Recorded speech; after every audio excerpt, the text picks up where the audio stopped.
한 번은 고대의 어느 시절 사람들은 자연 상태에서 평화롭게 살아가고 있었습니다. 그들은 넓은 들판에서 야생 과일을 따먹고 맑은 강에서 물고기를 잡으며 서로 간에 특별한 계급이나 차별 없이 자유로운 삶을 즐기고 있었습니다. 모두가 평등했기에 그들 사이에는 소통과 협력이 넘쳐났고 그 과정에서 인간은 본능적으로 선한 존재로 살아가고 있었습니다. 이러한 자연 상태에서의 삶은 마치 동화처럼 아름다웠습니다.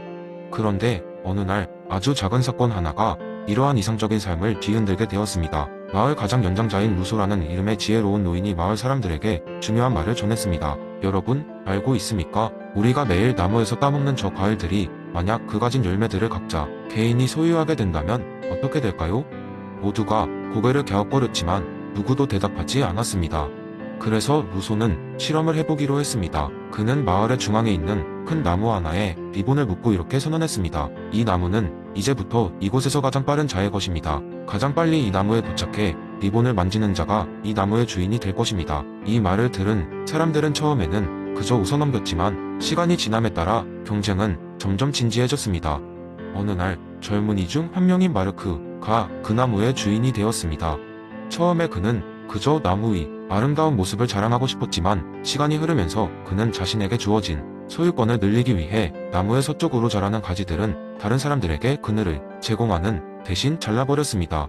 이전에 모두가 평등하게 그늘을 즐기던 나무가 이제는 하나의 사유재산이 되었고 이는 마을 전체에 큰 변화를 가져왔습니다. 서로 다투는 일이 더욱 빈번해졌고 사람들은 서로의 물건을 가지려 했습니다. 그 과정에서 우정과 신뢰는 사라져갔고 그 자리를 의심과 불신이 채웠습니다. 식량을 모아 함께 나누던 문화는 사라지고 각자가 자신의 것을 지키기 위해 애쓰는 사회로 변해갔습니다. 답답한 마음이 들었던 사람들은 다시 루소에게 의견을 구했습니다. 루소는 그들을 모아 이렇게 말했습니다. 여러분, 우리가 겪고 있는 이 불화와 불신은 우리가 사유재산을 만들면서 시작되었습니다. 이제 우리는 다시 과거의 자연 상태로 돌아가야 합니다. 하지만 그냥 돌아갈 수만은 없습니다. 이제 우리는 공동체의 일반 의지를 따르는 새로운 사회를 형성해야 합니다. 그래서 마을 사람들은 다시 모였고 모든 결정을 공동체의 합의에 의해 내리기로 하였습니다. 나무도 강도 들판도 다시 공유하기로 합의했고 그 과정에서 경험했던 갈등과 문제들을 해결하기 위한 새로운 규칙을 만들어갔습니다. 시간이 흐르자 그들 사이에 평화와 조화가 다시 자리 잡기 시작했습니다. 루소는 이 모든 과정을 지켜보며 미소를 지었습니다. 그는 사람들이 얼마나 쉽게 변할 수 있는지를 깨닫고 또한 그들이 스스로 문제를 해결하고 더 나은 사회를 만들어갈 수 있는 가능성이 있음을 확신하게 되었습니다. 그리고 그 경험은 훗날 사회 계약론의 바탕이 되었으며 다음 세대로 이어져 마을을 넘어 세상에까지 그 메시지를 전달하게 되었습니다. 이는 단순한 이야기에 그치는 것이 아니라 우리가 어떻게 살아가야 하는지를 깊이 성찰하게 만드는 중요한 교훈이었습니다. 두 번째 이야기. 어느 날 피터 싱어의 효과적 이타주의 철학을 깊이 이해하고 있던 한 철학과 대학생 민선은 자원봉사 프로젝트에 참여하게 되었습니다. 이 프로젝트의 목표는 전 세계적으로 고통받는 아이들을 돕는 것이었습니다. 민선은 자신의 자원을 최대한 효과적으로 사용하고 싶었기에 잠재적인 방법들을 분석하기 시작했습니다.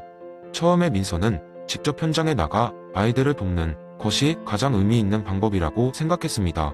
그러나 이내 그는 그것이 단기적으로는 도움을 줄 수 있을지 몰라도 큰 효과를 내기에는 한계가 있다는 것을 깨달았습니다. 피터 싱어의 영향을 받아 민선은 더 깊이 고민했습니다.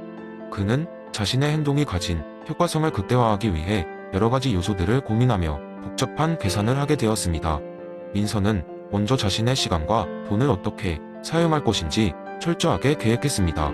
효과적 이타주의의 철학을 활용하여 그는 자원이 가장 필요로 하는 곳을 찾는 데 집중했습니다. 그는 의료 지원, 교육 자원 지원, 그리고 식량 공급 중 가장 시급하고 효과적인 선택지를 비교했습니다. 먼저 그는 국제 구호 단체들과 접촉하여 가장 큰 필요가 어디에 있는지 데이터를 수집했습니다. 통계를 분석한 후 민선은 예방접종 프로그램을 지원하는 것이 단기적으로 가장 많은 생명을 구할 수 있는 방법이라는 결론을 내렸습니다. 중증 질환을 예방하는 백신들은 다수의 아이들에게 직접적인 영향을 줄 수 있었고 그로 인해 생명까지 구할 수 있는 가치를 지니고 있었습니다. 하지만 민선은 여기서 멈추지 않았습니다.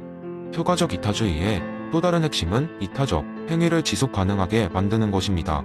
그는 효과적인 개인 기부 네트워크를 구축하기 위해 자신이 다니는 대학의 친구들과 협력했습니다. 민서는 각자의 전공을 활용해 캠페인을 기획했고 이를 통해 더 많은 사람들이 기부에 참여하게 만들었습니다.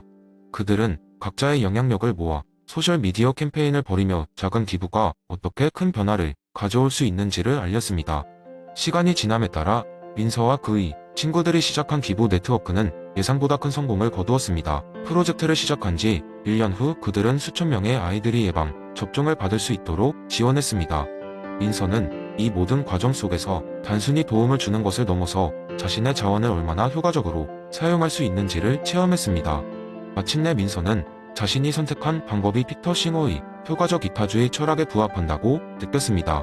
그가 얻은 깨달음은 단순히 이론을 실천에 옮기는 것을 넘어서 그 실천이 얼마나 많은 사람들에게 실질적인 영향을 줄 수 있는지를 확인하는 것이었습니다. 민서는 그의 여정이 끝이 아님을 알았고 앞으로도 최대한의 효과를 낼 수 있는 방법을 찾기 위한 노력을 계속할 것입니다. 그의 이야기는 효과적인 이타주의가 단지 사색의 영역에 머무르지 않고 실천을 통해 더 나은 세상을 만드는 길이 될 수 있음을 보여주었습니다. 세 번째 이야기. 어느 날 철학 교수인 존은 늘 그렇듯 강단에 서서 학생들에게 엘리자베스 앤스코미의 이론에 대해 가르치고 있었다. 강의가 끝나갈 즈음 한 학생이 손을 번쩍 들고 물었다. 교수님, 그렇다면 사람이 기이한 동기에서 기이한 행동을 할 때 그 기이함도 중요하게 평가해야 하는 걸까요? 존은 잠시 생각에 잠겼다. 그런 질문은 그의 강의를 더 흥미롭게 만들 수 있는 좋은 기회였다. 그래서 그는 학생들에게 다음 주제에 대해 고민할 거리를 던져주기로 했다. 그런 질문 아주 좋습니다. 그럼 오늘은 앤스콤의 이론을 바탕으로 재미있는 이야기를 하나 들려드리겠습니다. 제목은 작은 도시와 비둘기입니다. 작은 마을에 사는 해리라는 남자는 매일 아침 공원에 가서 비둘기 떼에게 먹이를 주었다. 마을 사람들은 그가 무척 친절하다고 생각했지만 정작 해리의 의도는 다소 남달랐다. 해리는 비둘기가 하늘을 날며 도시를 돌아다니는 걸 보면서 그들이 그의 메시지를 널리 퍼뜨릴 수 있을 것이라고 믿었다. 그는 사람들이 알아주지 않더라도 그들 위를 날아다니는 비둘기가 자신의 메시지를 전 세계로 퍼뜨릴 것이라 여겼다. 그런 행동에 남다른 목적이 있었던 것이다. 주민들은 해리가 단순히 비둘기를 사랑해서 그렇게 한다고 생각했다. 그러나 그의 속마음을 알게 된 몇몇 사람들은 그가 조금 이상하다고 생각했다. 그의 친구였던 사라는 언젠가 해리와 함께 공원에 갔을 때 그의 행동의 진짜 이유를 물었다. 해리는 웃으며 대답했다. 사람들은 우리가 어떤 이유에서 행동을 하는지 항상 모른 채 평가하지. 내 행동의 의도는 비둘기를 통해 새로운 철학적 메시지를 전파하려는 것이야. 앤스콤이 말하길 행동은 단순한 물리적 사건이 아니라 의도와 목적을 반영한다고 했잖아. 내가 비둘기에게 먹이를 주는 건 단순한 행위가 아니야. 이 행위는 내가 가진 신념과 그 신념 전파에 대한 의지를 나타내는 것이지. 사라는 고개를 갸우뚱하면서도 해리의 이야기에 매료되었다. 그것은 단순한 행동 속에서도 의도를 이해하려는 그의 노력이 돋보였기 때문이다. 그러나 사라는 이내 미소 지으며 말했다. 그럼 너는 비둘기들에게 너무 많은 책임을 지우는 거 아니야? 해리는 어깨를 으쓱이며 답했다. 맞아, 비둘기들은 나의 메시지를 이해하지 못해. 하지만 앤스콤의 이론으로 보면 이해나 결과보단 의도가 더 중요하지 않을까? 이후 마을 사람들 사이에선 해리가 왜 그렇게 비둘기에게 집착했는지에 대한 다양한 설이 오갔고 그 이야기는 마을 전역에 퍼져나갔다. 결국 해리의 기이한 행위와 그것에 담긴 의도는 많은 사람들에게 신선한 충격과 함께 깊은 인상을 남겼다.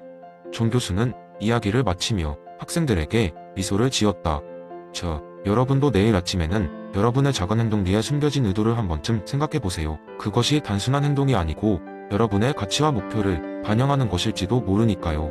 학생들은 교수님의 이야기를 들으며 각각의 행동이 가진 깊이와 의미에 대해 한 번 더 생각해 보게 되었다. 이렇듯 앤스콤의 이론은 단순한 철학적 토론을 넘어서 우리 일상 속에서도 그 영향력을 발휘하고 있었다. 네 번째 이야기. 어느 작은 마을에 빌이라는 트럭 운전사가 살고 있었습니다. 빌은 언제나 성실하며 주변 사람들에게 좋은 평판을 얻고 있는 사람이었습니다. 그러나 어느 날 그에게는 평소와는 전혀 다른 하루가 찾아왔습니다. 그날은 안개가 매우 짙게 끼어 있었고 길은 평소보다도 더 미끄러웠습니다. 빌은 중요한 화물을 운반하기 위해 일찍 출발해야 했고 안전을 위해 평소보다 더 천천히 운전하기로 마음먹었습니다. 빌이 크게 주목하지 않았던 곳이 하나 있었습니다. 그가 매일 지나치는 사거리였습니다. 사거리는 항상 교통이 혼잡하고 보행자들도 많았으므로 빌은 항상 조심스럽게 지나가곤 했습니다. 그런데 그날따라 너무 뿌옇게 낀 안개 때문에 앞이 잘 보이지 않았습니다. 그는 설마 사고가 날 것이라고는 생각하지 않았습니다. 천천히 지나가려던 찰나 빌에 트럭은 어디선가 뛰어나온 어린아이와 충돌하고 말았습니다. 아이는 무사했지만 그 충격으로 빌은 큰 충격을 받았습니다. 법적으로 빌은 아무 문제 없이 처리되었습니다. 그는 규정 속도를 지켰고 주의를 기울였기 때문입니다. 하지만 그날의 사건은 빌의 삶에 큰 영향을 미쳤습니다. 그는 매일 밤 이 사건을 떠올리며 죄책감에 시달리곤 했습니다. 그는 내가 조금만 더 주의했다면 안개 때문에 더 천천히 달렸다며 같은 생각에 매달렸습니다. 한편 마을의 반대편에 살고 있는 톰이라는 운전사가 있었습니다. 톰은 빌과는 달리 대수롭지 않게 운전을 하고는 했습니다. 그의 운전 방식은 항상 신경질적이었으며 가끔은 신호를 무시하고 위험하게 운전하기도 했습니다. 어떤 날 톰은 빌이 사고를 당한 바로 그 사거리를 지나가고 있었는데 공교롭게도 그때도 안개가 자욱했고 길은 위험했습니다. 그러나 톰은 그 어떤 사고도 당하지 않았으며 무사히 그날의 일을 마무리할 수 있었습니다. 결국 마을 사람들은 빌과 톰에 대한 평가를 내립니다. 톰은 항상 위험한 운전 방식 때문에 좋지 않은 소문이 자자했지만 그날 이후로도 그의 삶에는 변함이 없었습니다. 반면 빌은 누구보다 책임감 있고 신중하게 운전했음에도 불구하고 그날의 사건 때문에 고민과 죄책감 속에 살아가야 했습니다. 윌리엄스 도덕적 행운이라는 개념은 여기서 분명히 드러납니다. 빌과 톰 두 운전자의 도덕적 평가에는 이들의 실제 행동뿐만 아니라 그 외부적 운명의 요소가 큰 영향을 미쳤습니다. 결국 빌이 겪었던 일련의 사건들은 그의 통제 밖의 것이었으며 그로 인한 도덕적 책임을 묻는 것은 우리일지 모릅니다. 하지만 우리가 일상 속에서 다른 이들을 평가할 때 어떤 요소들이 작용하고 있는지 되돌아보며 더 큰 심호흡을 해볼 필요가 있지 않을까요? 이 이야기는 우리에게 던지는 메시지가 있습니다. 우리의 행동은 때때로 우리가 통제할 수 없는 요소들에 의해 결정됩니다. 따라서 우리는 다른 이들을 평가할 때 그들의 의도와 노력뿐만 아니라 그들이 직면한 우연적 상황들을 고려해야 할 것입니다. 결국 진정한 도덕적 판단이란 단순한 결과가 아니라 그 뒷면의 의도와 상황을 깊이 들여다보는 데에서 비롯되는 것이 아닐까 생각해 봅니다.